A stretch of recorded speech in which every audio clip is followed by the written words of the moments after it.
It's time to go beyond the headlines, cause I don't put in overtime just so I can headline. Okay, now it's Fox Sports, I'm live with Renee. Going hard every day, sports rapping every play. Different segments for your favorites, coming at you daily with positive vibes, yeah, we some game changers. Basketball, football, soccer, with different interviews, you never know who may pop up. Listen, only on Beyond the Headlines, this is Beyond the Headlines.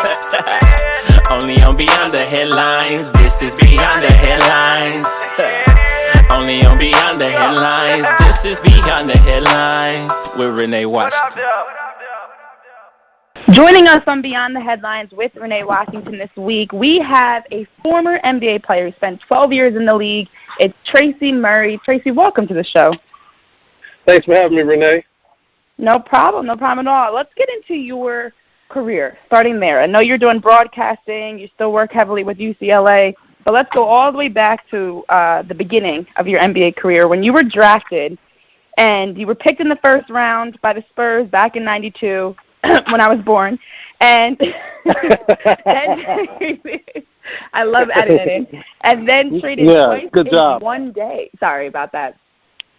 Twice in 1 day. So coming into the NBA and already dealing with being traded, take us through that moment where you go from the excitement of being drafted to then being traded again. Well, it was I learned about the business side of it right away, which, I learned that you can't have your heart set on where you're going to be, and you can't really have your heart set on who you're going to play with, because I learned immediately that I wasn't going to be playing with David Robinson and Sean Elliott, that I was going to go to Milwaukee. So I started having my mindset for Milwaukee, but I wasn't even in the trade of that too long, because I had to worry about the next trade, which was going to Portland. Now, at that time I got to Portland, I didn't even know if it was going to stop there, because I had already been traded twice. But once I found out I was going to be there, then I was very familiar with the Portland Trailblazers because they played in the Western Conference. So, I got to see Clyde the Glide Drexler a lot when I was a kid, playing basketball in high school and stuff like that. So I saw them play against the Lakers. So I was really familiar with who was on their team. Right. Yeah, that makes sense. Now, over the course of your career, do you have a specific team that you really enjoyed playing with the most? I like playing with the Houston Rockets because we won a championship back then. It was probably the team camaraderie and the unselfishness was probably the closest I've ever been to. Being on a championship team is definitely different than being on a team that's trying to make it. You just see everybody sacrificing immediately, and I had to learn how to sacrifice myself in order to fit in with that team. I mean, I could see where the team with the most camaraderie is also the team that won a championship, and how that goes hand in hand. That makes complete sense. And that was a team that became the first team that actually beat 4 50-plus win teams in a single postseason. And you're playing alongside, Clyde Drexler, Hakeem Olajuwon, and you're taking down a young Shaquille O'Neal, and Penny Hardaway with the Magic. I mean, take us through that championship experience, because not everybody, forget making it to the NBA, but not everybody has the experience of even winning a championship, let alone a championship at the highest level. Well, I mean, I'm going to take you back to the trade, because it all starts with the trade. When Clyde Drexler and I were traded, and it was really a trade for Clyde. I'm going to be honest with it. But it was a trade for him to they needed a shot in the arm because they won a championship the year before, but they had, a different focus, the fat cat syndrome. They were cool. They were celebrities all of a sudden, and, people were checking for them. And it's like a lot of them weren't used to that because they were used to being role players. So now the light is on them, and they were really basking in the light. And you hear Kenny Smith tell this story all the time. They needed a shot in the arm because,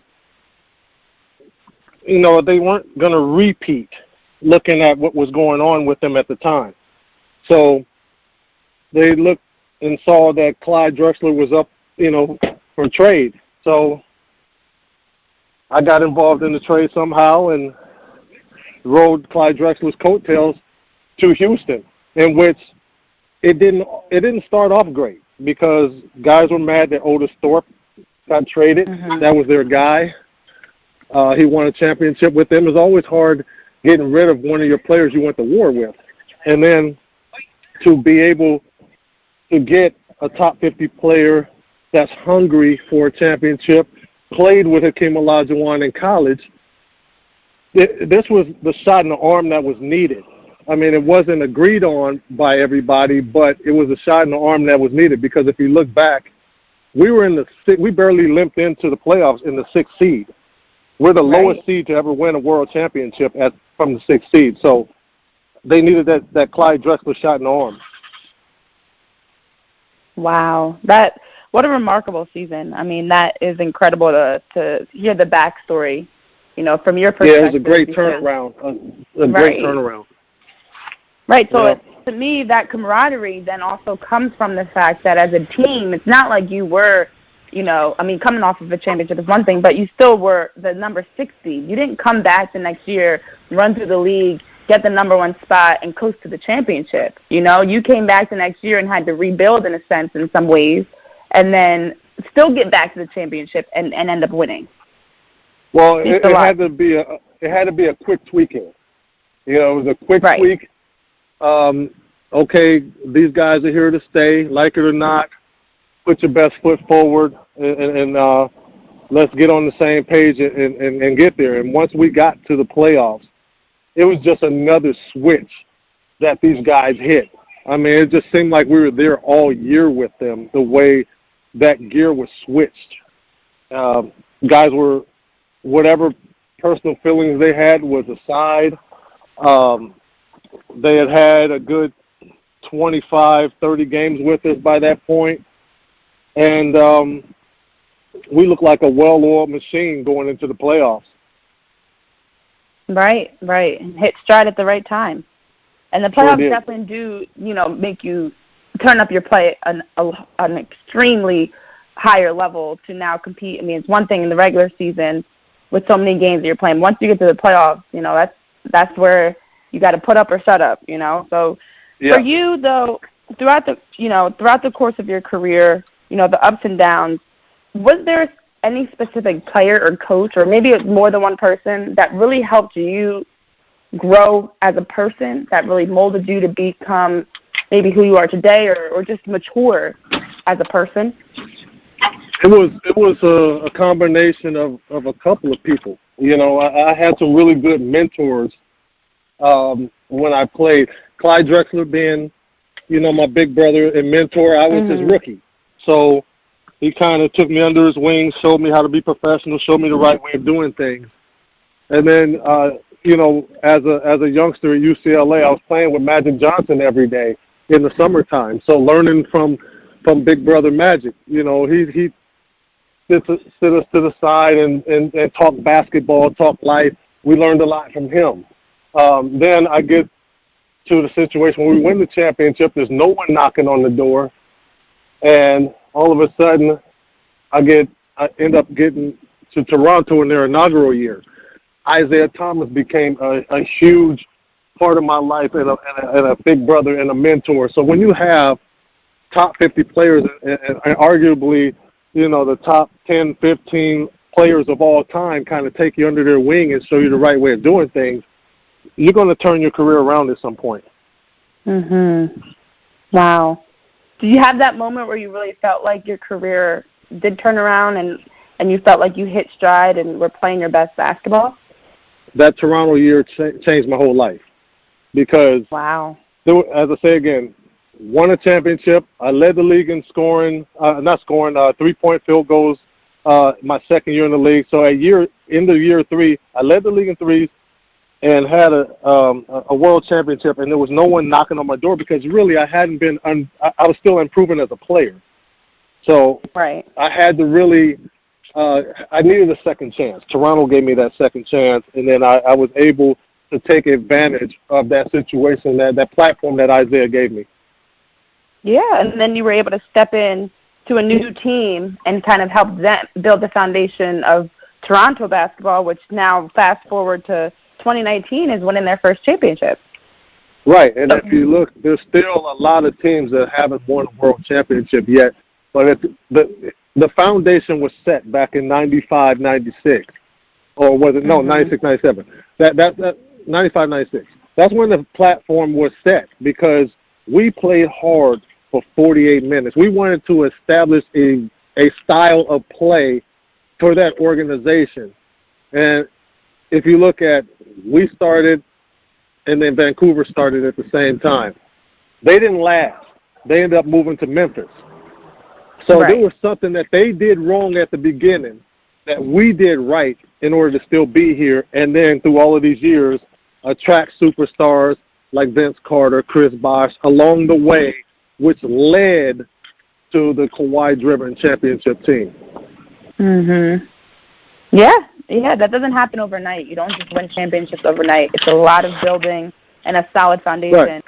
And even for you guys, being on the Raptors, and Toronto has always been seen as like the forgotten child of the NBA because they are in Canada. Did you feel that ever as you were playing? Like you were? Yeah, I absolutely felt like we were the forgotten children up there because we weren't on nationally televised games in the States. Right. Not up until the last, 10 years, we didn't have any nationally televised games in the States. Now they're on TV a lot. They're on TNT. They're on, ABC sometimes. So it's like we didn't have that back when I was in my inaugural year. I had my best year as a pro and no one knew it. Wow. That's crazy. What a change. Even had an all-star vote that year. I had a 40-point game that year, tons of 30-point games. I started half the year. I really showed who Tracy Murray was, but the people here at the States didn't get to see it. Right. There wasn't the NBA League Pass where you can pick whatever game you want to watch and watch Exactly. any team at any time. Jeez, That's crazy. So then now, as someone that was a part of the Raptors in their start and build that foundation, when they won the championship this past season and as they were even going through the playoffs, how connected was, I went a little behind the scenes, how connected was the previous, alum such as yourself to the current team, and how involved were you guys? Was it very... I felt like a proud papa, to be honest with you, because we started it. It. And they finally brought a championship to that city in which they have great fans and they deserved a championship. Wasn't sure if they were going to ever get one because it's hard to keep superstars up there because they're looking at their finances at the end of the year and they're like, oh, we got to move on. We can't stay here. So they got to do something about that problem up there when it comes to taxes, or else they're going to keep losing their superstars like they lost Kawhi this year. Yeah, I didn't even know about that part of it. That's the reason why people leave. The city is outstanding. The people are supportive. Beautiful people up there. One of the best. If you ask anybody what's the top 5 road trip, Toronto's in the top 2. But you can't get anybody to stay there because they're looking at their bottom line at the end of the year. That's a great spot to visit, but not to live. Okay. Well, I love living there. I went back a second time. So I didn't care so much about that. I was happy there. Right. Wow. So then my final question for you is, there kind of like, aside from the championship season with the Rockets, is there like a defining moment that you had in your career where, from growing up to UCLA to the NBA, that you really were like, this, it made, this is the Tracy Murray moment of, all your hard work coming together to fruition? Well, there was one night in Oakland, and I'm not talking about the one in high school. I had a 64-point game there in high school, but we lost. But this is a different situation. We went to visit, play against the Warriors, and it was right after All-Star break. I was in the 3-point contest. We were a little shorthanded. I finally got a start. Juwan Howard and Chris Webber were out. And I had the best game of my career in that game, in which I scored a 50-point game, and there's not too many people that's come through the NBA that scored 50 points. So I hit the half-century mark there, and that's definitely my defining moment when it comes to my career. I had a feeling we won the game. We won the game, too. That is an incredible accomplishment, and that's something that, as you mentioned, like not a lot of people that ever come to the league can say that they've accomplished that, and you did. So, wow. Right. Yeah, I know you're working in broadcasting. I know you're still involved in basketball at the highest level possible, so thank you so much for taking time to join us this week on Beyond the Headlines with Renee Washington. Where can our listeners follow you on social media and keep up with, your journey and the next chapter of your life? Real Tracy L. Murray on Facebook, at Real Tracy Murray on Twitter, at Real Tracy L. Murray on Instagram. And one thing I wanted to say, Renee, was it was a pleasure also, and I'm happy that you're doing your thing where you are now. And it was a pleasure working with you with Barn Burner back in the day. So I saw this forming a long time ago, and I knew you were going to do big things. Oh, thank you so much. I appreciate that. You're awesome. Tracy Murray, guys, give him a follow. You are incredible. So I thank you so much for joining the show and always supporting me in my journey, too. So appreciate it. Yeah, you're my niece. I got to support you now. Thank you. Thanks, Uncle T.